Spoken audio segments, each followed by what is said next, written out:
and welcome to serial link class. Yeah. So now for today, we're going to look into some of the high-level information of the class. For the learning, we do have a textbook. For textbook, actually, this is we have a first edition, which can be you can order directly from ASU bookstore. I believe you may. I don't know. I think it's still open bookstore. You can walk in and get the book right away. Okay, so this is one case. And also this book also, if you searching online, also you can maybe order online directly for publishing. Okay, so this is one option. In addition to the textbook, to help you learning, and I do have maybe a couple reference book available. Again, this is optional. Okay, now let's look into the methodology or the way, or maybe how this learning of this class will happen. This one is really, if you took my class before, it's pretty much the same. If you are new, this allows you to know my methodology, because all the 4 courses I'm teaching at the ASU pretty much follow this same methodology. So now, how about grading? Okay. For grading, this is again for all of my class. Pretty much just use the same philosophy. So that means now we're going to using homework project. This will be accounted for 15% of your final score. And after we're going to have 2 midterm exam, which one will account 20%. Final exam will be 25%, and the final project will be 20%. Okay, now let's get into a little bit more maybe technical side. Okay, this is also a chart. Actually, maybe this slide I've been showing for pretty much all of my class. This gives you actually maybe a background of what I'm doing, and also what you might get into. Okay, so basically, really, for all of my career, I have been doing the signal processing. So let me in different domain. Okay, for all the signal processing techniques, basically organized into different domain. So right now there are 4 domain. I have set up a class for ASU. The first one is doing signal processing in freehand domain. So this is a very traditional, like S domain, freehand domain approach. It's like filter application. One application is filter or body plot. Anything related to the stability, like those freehand response, we'll be covering this class. Okay, so this is one class actually we offer. Okay, so that means doing signal processing in freehand domain. This is have been very traditional in communication and everything. Okay, second domain is really doing signal processing in time domain. This is really follow the trending of VLSI technology itself. As the signal or supply voltage are shrinking from years ago when I was doing we're doing like a vacuum tube. We're talking like 350 volts, very high. So signal could be hundreds volts swing. Okay. So now signal dynamic range are so high. Okay. So in that case, analog design is much popular than digital design. Freehand based design is more common based design. Okay. So nowadays we're talking about all supplies like maybe within 1 volt, even 0.5 now. Due to this reason, what we found actually in voltage domain, we don't have too much we can play with because the noise flows out there. So now people open another door. Can we coding signal in time domain? Because now all speed are getting faster and faster. Okay. If you do that one, we're going to find actually we can doing signal processing in time domain. So we can code information in time domain. So if you do that one, you open up the door for ultra high speed data communication or signal processing. Of course, one of the application is this class, high-speed IO. So nowadays, I think everyone have a computer. You do have one or a few high-speed IO in your system. For example, USB. If you have USB memory, we'll probably use like USB 2, USB 3. Okay. And also in your monitor, if your notebook or your computer have a monitor, inside here they also have actually has to be able to drive and monitor. So what I mean is really this become one of the mature and popular, advanced, maybe all new domain of signal processing, which have many practical use. Okay, this is a second. Okay, so this is this class we're talking this semester. We also can do signal processing in space domain, spatial. Okay, so that means now we're coding signal in space. If you do that one, you find you open door for many applications and many problems. Of course, one application, for example, we can do how to do VLSI layout. Use the symmetry to do signal processing. You can mitigate or minimize impact PVD corner, make it design very mature, very easy and very high yield and very stable. Okay, so this one actually is one class we just finished last semester. Okay, symmetry-based design. Of course, one application is how to do layout. Okay, and also of course not only this application, there are many applications. When you go into industry, you find it's everywhere. Okay, so this is another domain. So this is everything or coding signal in space. Okay, and after the fourth one is really nonlinear. Okay, even the many design for this modulation technique is really we are trying to do linear mapping. So that means, for example, like amplify.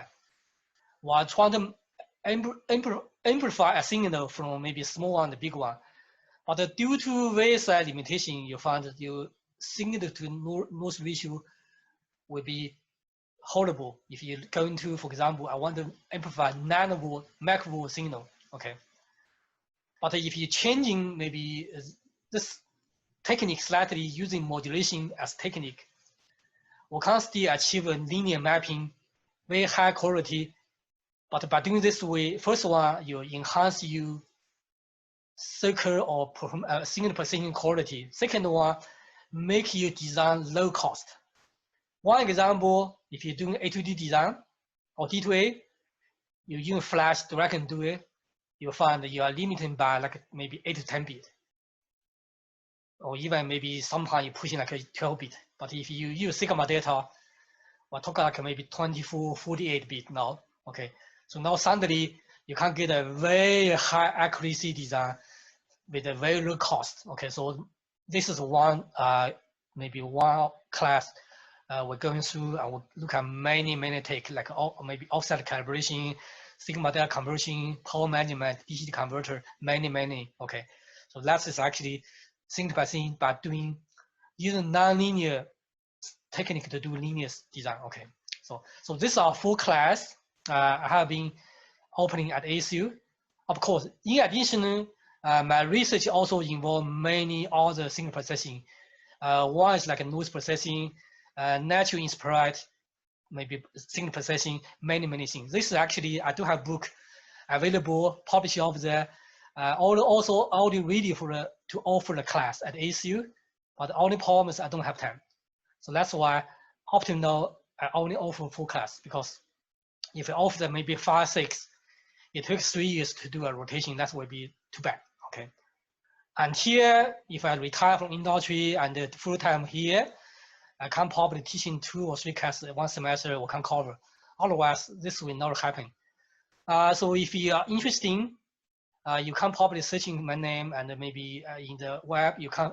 I have book over there. You can maybe get and read, because there are many things all happening in industry, and also in research domain, in this domain, like noise processing and the natural inspired processing, like neural network, many things over there. Okay. Okay, so this is really give you a big picture of the signal processing itself.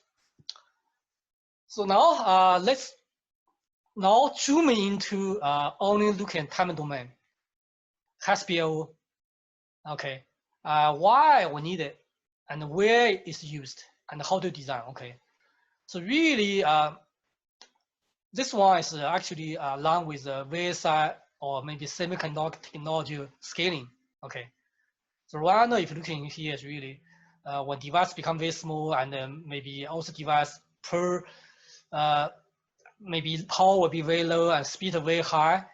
What you find is actually nowadays everything is really going high speed.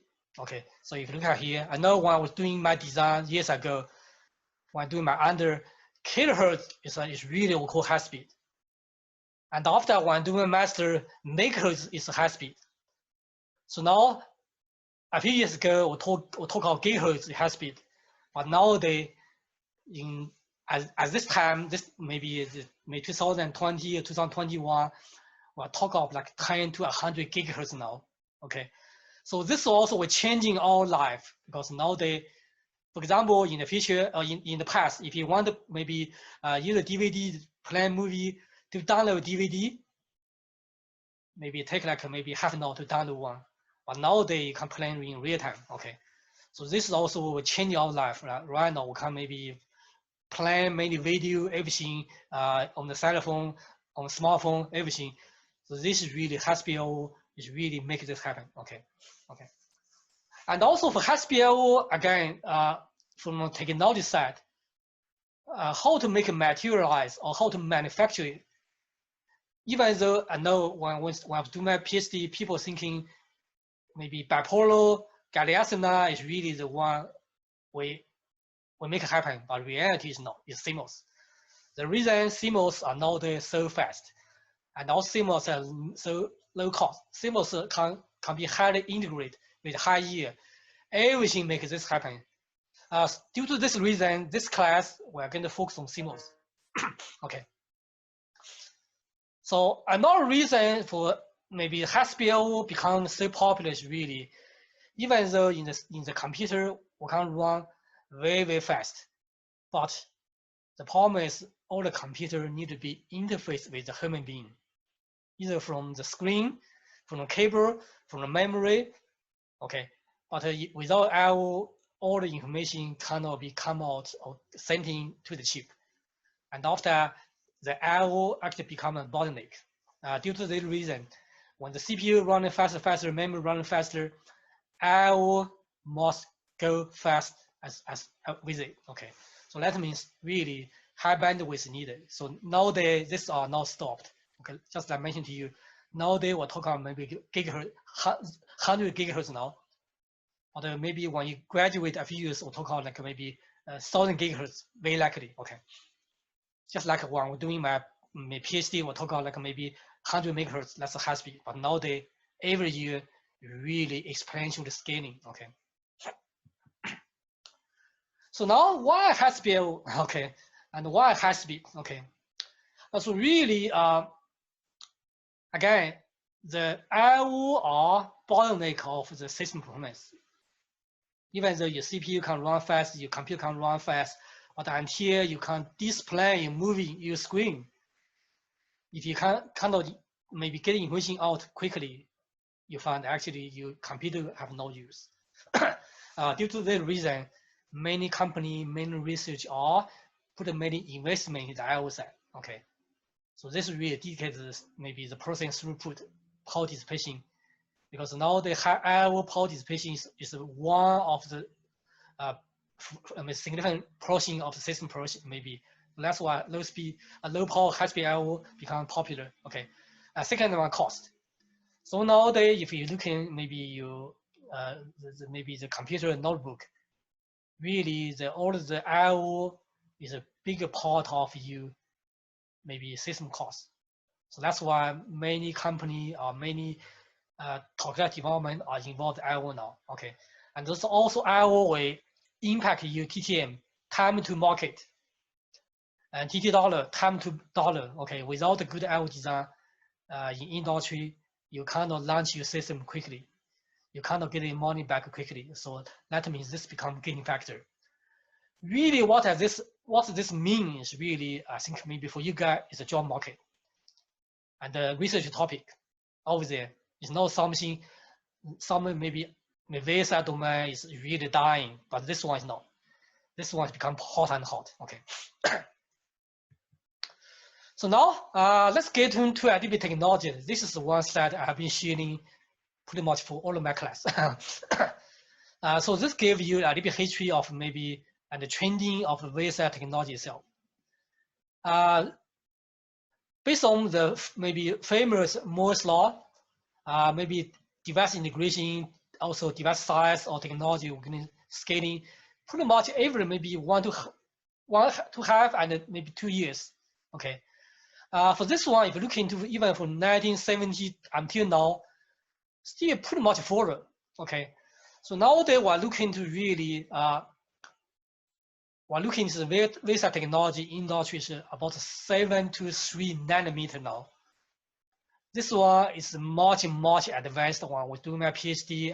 My PhD thesis we're doing like 2 micron, and after a quarter micron was just kicking, not open by foundry. But at that time, we're using. I believe Dr. Audi and myself were using IBM. Maybe we'll have a backdoor or do some design. Quarter micron is leading edge. But nowadays, if you talk about quarter micron, it's very old now. But nowadays, if you look at leading edge, it's really about 3 to 7 nanometer. So what does it mean is now you can put many things in the same chip. You can make your I/O so fast. You can run your CPU so fast. Okay, so this is something. Of course, this we explained when you graduate 5 years later, or maybe it's 2 years later. 我们要 talk about like maybe 1 or 2 nanometer. And the I/O speed will be even faster. This one is really clock. Okay, clock speed. Most of I/O and the CPU or electronic system need a clock to control. So clock speed also scaling. Okay, if you look at here, nowadays what talk about is again maybe 10 to 100 gigahertz clock now. Okay, because so this is the clock speed. So what does it mean? This means in many design, how to design a very good clock. It become one of the top job and top market. Okay, so let me see face loop design and many maybe higher quality maybe clock design is become one of the good skill set you should learn, because this will help you find a job and help you maybe job security in the future. This is something again. Okay. So now this is really how about the data rate? Okay, high-speed data rate.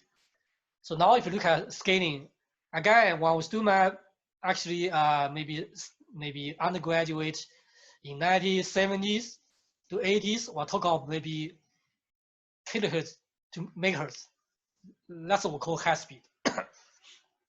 Okay, so nowadays we're talking about maybe 40 gigahertz or maybe 100 gigahertz now. Okay, again, and after if you look at maybe different standard like USB 1 and after USB 2, SATA, PCIe, so these are different I/O standard, which are in many of this one probably at least some of we use inside the computer or in the cell phone. Okay, so this is really scaling, but now they were here. The point I want to make here is really it will not stop. It's not something we learn and maybe 5 years later, this high-speed business will be gone. It's not. It's more and more busy, and of course will be faster and faster. So every time become faster, they need a new design technique, new skills, and new job position. So let's go to that. Okay. So now let's look into the high-speed I/O trending. Okay. First one, I don't know how many of you have maybe old computer. If you look at old computer, you find that there are many I/O at the back, like SCSI and like maybe many. Okay, also many of the like something like for like printer or something. You find actually most of like is like many wires. So this are called parallel I/O. When the parallel I/O, good news is now you can send the data in parallel and pretty fast. The bad news really cost is very high. Okay, so now they compare with maybe like 20 years ago, each computer can say like a few $1,000. So now they're like $100. So even like now maybe within $100. Okay, of course performance will be even better. In order to do that one, the cost reduction of the material is not scaling as the VLSI technology. The only thing you can do is try to reduce the material used. How to do it? Reduce all the maybe the I/O number in the computer system. Okay, if originally maybe like 24 line, like one line. If one line now you reduce from 24 to 1, okay. So that means if you do that one, all the IO become serial IO, not parallel IO, or more and more become serial. That's what I should say. Okay. This is one reason, like maybe for disk driver, we have an ATA, big boss. So now using serial ATA, just a copper wire. Okay. So this is one training, like a pin count reduction per IO. Okay. Second one is really, in order to make your system very powerful, what we found is actually now in each of the system will have maybe many IO actually develop over there. For example, inside maybe notebook I'm using for teaching you guys, I have USB, maybe I have like a HDMI for different application. So now more and more of this one. So now make it more flexible. Okay. So this is one trending. The third one is now reduce the cost, because this is a competition. If you have two companies have the same performance of the system, which one have low cost wins the market? So due to this reason, people have been trying to find many ways or different ways to cut the cost. Of course, cutting the cost need to be at the same time need to be boost your performance. if you know good performance, people will not buy, even though it's low cost. Okay, this is why if you even look at maybe smartphone, iPhone from iPhone 6 to now iPhone 12, 11, each year new phone come out, people can buy because performance enhanced. Okay, this is one thing. So nowadays, if you want to maybe put a like iPhone 4S, probably they don't have much market. Probably no one will buy. But now, since iPhone 12 is already out there, okay. For computer, the same thing. For IC, the same thing, right? That means reduce the cost at the same time boost performance. Okay. So now, if you look at trending,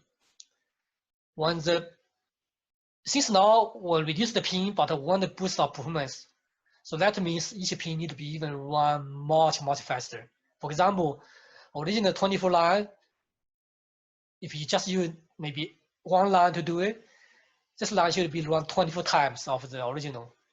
Okay, but now if you wanted to even boost up speed, so now this one is not 25, could be 100 times compared.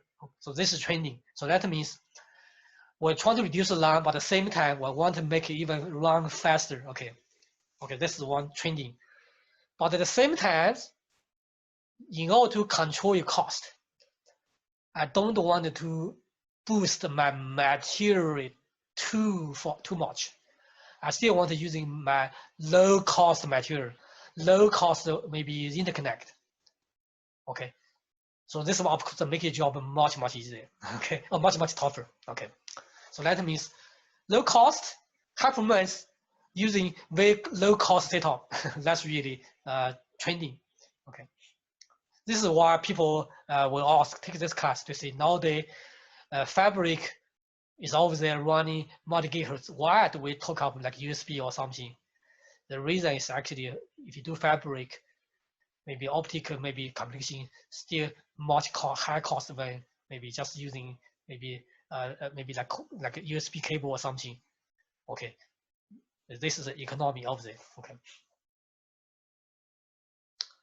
Okay, now let's look into really where HSPL was using the system. Okay, really, if you look at here, there are three up to date. There are three major areas. One is really using serial network interface. So that means now this can be using like USB, like maybe connect your memory, connect your computer monitor. Okay, like this. So this is one application. For example, like USB, PCIe, SATA, and also okay, like this, and also HDMI. Second one is now you has to be able to connect. If you have like maybe, for example, inside system, we have many CPUs running in parallel, like supercomputer. Between the computing, we need to transfer the data. So now we need a HSPL to link those memory or maybe CPU hub, such that you can communicate faster. Okay, otherwise you cannot do parallel processing. Okay, of course another one is memory to CPU. maybe this link, just like for example, USB flash driver, the same car like this. So this is really something used. So these are three major area. Of course, nowadays there are also many other small and new advanced. One is really like a automobile application. So now even in the past, maybe the car, the line is like maybe for the lights for something, but nowadays HSPL now you're even go to the car. For seven driving car to control the maybe the camera, to control all the radar, control everything. So now the one training, one new spec is coming is really to unify all of the communication system inside the car. Okay. So there are many will coming for sure. Okay.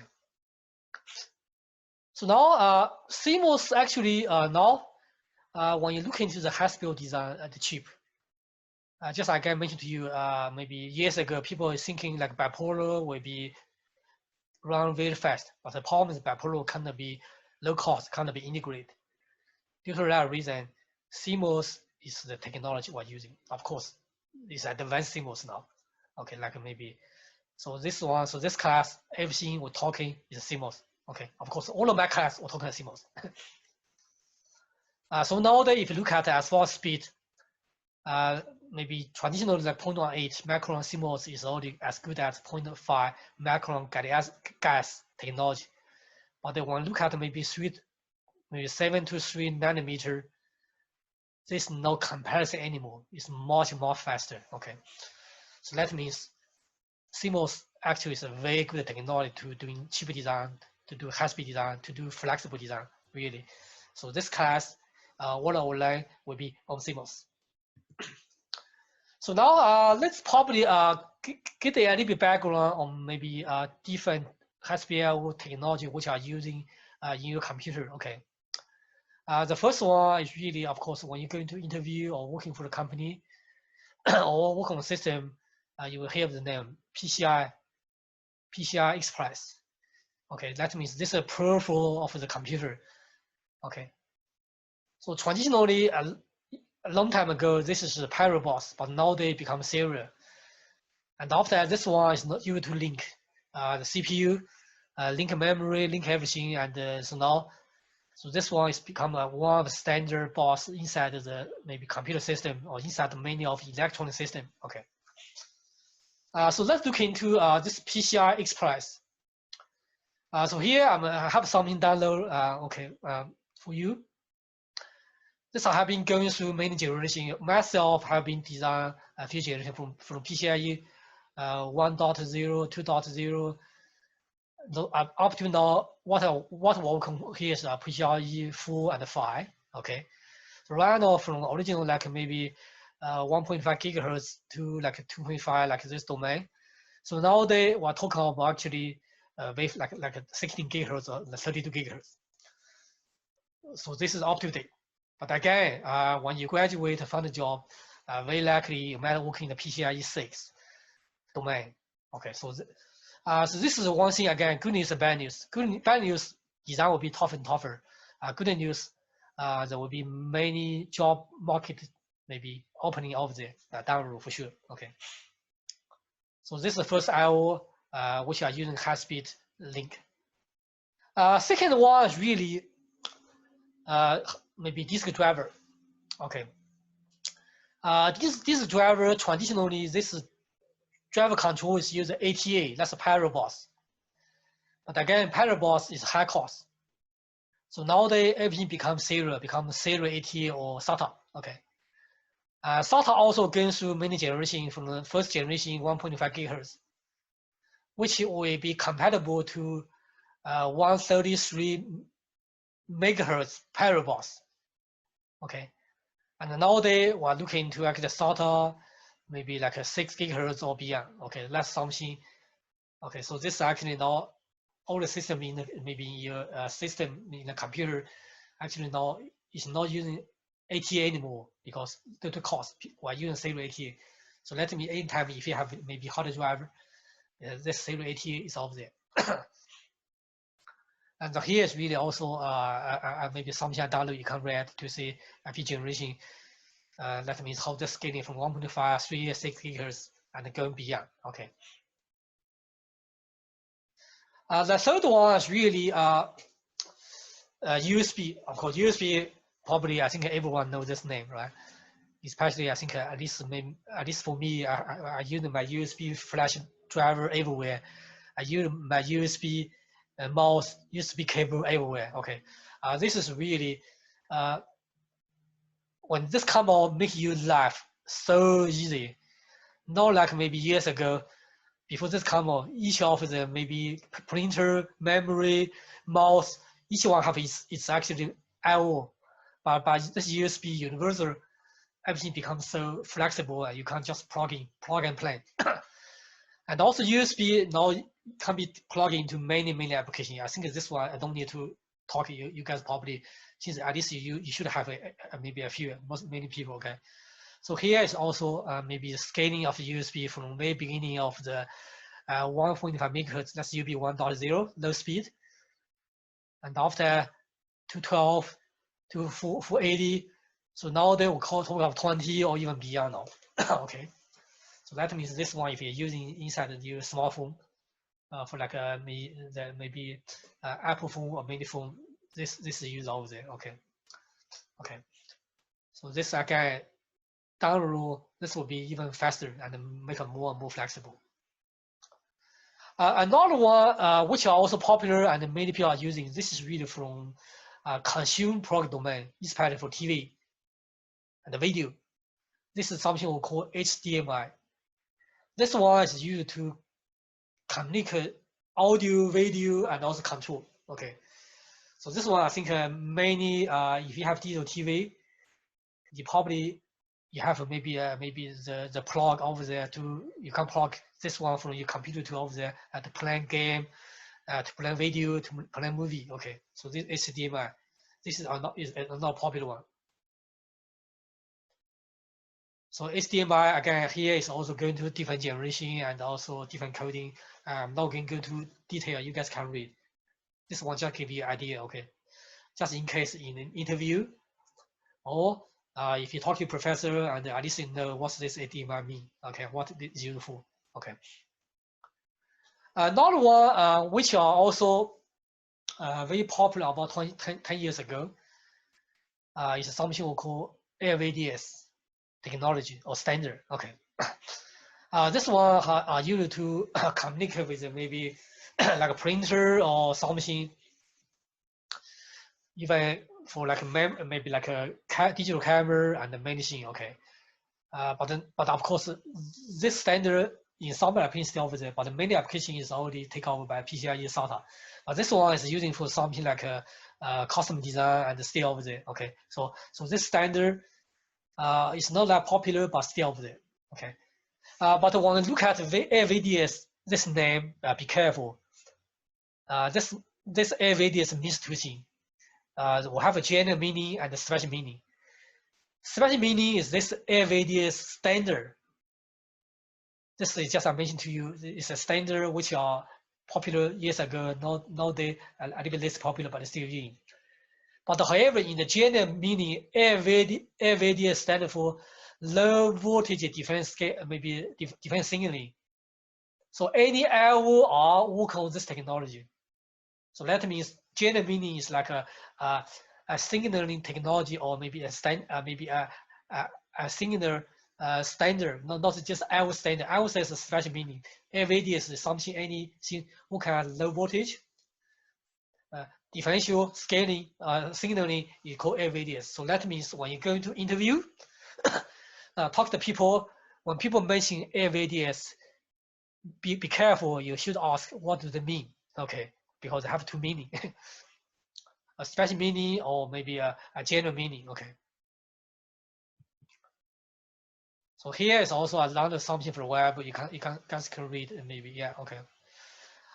Another very interesting LO and also become more and more popular and also still very popular is really digital RF. This one is really for like with many portable system. This one is really LO which link actually RF system with your CPU core and with so that for mobile. Do this way, you can do like a software video and many things. Also, you can do. Okay, so this standard is still over there. Over the years, in case maybe if you find a job in anything like a mobile system, you might maybe see this guy. Okay. And after, of course, DJI also going through different generation now. Okay. Okay. When talk about we cannot maybe avoid talk about a very special actually spec called Thunderbird. This is really Apple primary IP, maybe IO. This IO is running super fast. Okay. So that means now this is a Thunderbird which are running very fast data rate. Okay, here, if you look at here, we're talking like maybe 10 gig, 20 gig, 40 gig, and going beyond. Okay, so this are running any Apple system, but nowadays, of course, also other system, maybe computer also adapted, but many originals from Apple. Okay, so nowadays, if you look at the Type-C, everything, and even inside your smartphone, that plug is all from the Thunderbird system. Okay. Okay, now, so now everything we'll talk about so far, most of this one are more from computer to link maybe to maybe other application, maybe application device. But there are also another IO standard which was developed from more from application and backwards. That means you don't need a computer, you just need to like two device, especially mobile device to link together. This is something we call MIPI. It's like mobile IO. This is a standard. So this one, the beauty of this one is low power and very flexible. Speed could be at any speed. It's not like dedicated like maybe PCIe, USB like maybe 1.5 gig, 1.5 meg, 12 meg, 40 meg, 2.5 gig like this. But for MIPI, it's flexible. So this one is now you can run very flexible domain to control many things. Okay, a few applications really. One is to control digital camera. For example, if you have maybe a camera sensor, for example, like a safe driving car and everything, like now we can use this one. So nowadays they even going to automobile industry as a standard to control everything. So MIPI is another standard. Okay, so this is a very flexible and more from maybe external device connectivity, not mainly from computer itself. Okay, so that means okay. So here's also different maybe standard going through this MIPI, different generation, and also have different standard. I'm not going to go over detail here. Okay. So now here's really a market trending. Of course, this slide is pretty old to say. Okay, maybe if you look at the year by year, this IO in the market actually is growing. Okay, if you look at maybe industry. Okay, so this is just give you a big picture. Okay. So now, with everything in mind, let's come back to see what do we want to come of this class. Okay, the first one is we're going to look at the terminology. So now you can speak SPIO language, where you can to interview or talk to a professor and everything. Okay. Second one is trying to understand maybe architecture and design and the function and performance. Maybe do analysis, do modeling. Okay. And also we're going to look at maybe data structure. So you can design one, you can answer if you're going to interview. So this is something you're going to learn through this semester. One thing I want to mention here is really this is actually a VLSI design class. That means everything we're doing is design. But however, this is a little bit advanced. We're going to look into different domain, analog domain, digital domain, DSP, ASP, and also time domain synthesizing. Okay, so that's why you do need a little bit maybe pre-request, as I mentioned a little bit earlier. Okay, but the good news, we're going through step by step, so you can learn easily if you have a pre-request. Okay, as far as the material we're going to look into, so we're going to first part is really the basis of the SPIO. We're going from maybe timing model, jitter model, and also static model, and all the different modeling technique. So this is something If you go to industry on the maybe do research for professor, these are skill set you need. This is something people are using. So that means this technique itself is very helpful to find a job, or if you find a job, to help you to do a job. So that means we're going to look at the basis from the very beginning. Second one is the design of the block. We're going to look at maybe how the design buffer, how the design delay control, how the delay synthesize, and delay phase lock loop, everything step by step. So that means anything related to time domain signal processing element, we're going to understand function and design and modeling. Okay, so that means you're going to know in and out. So that's the key.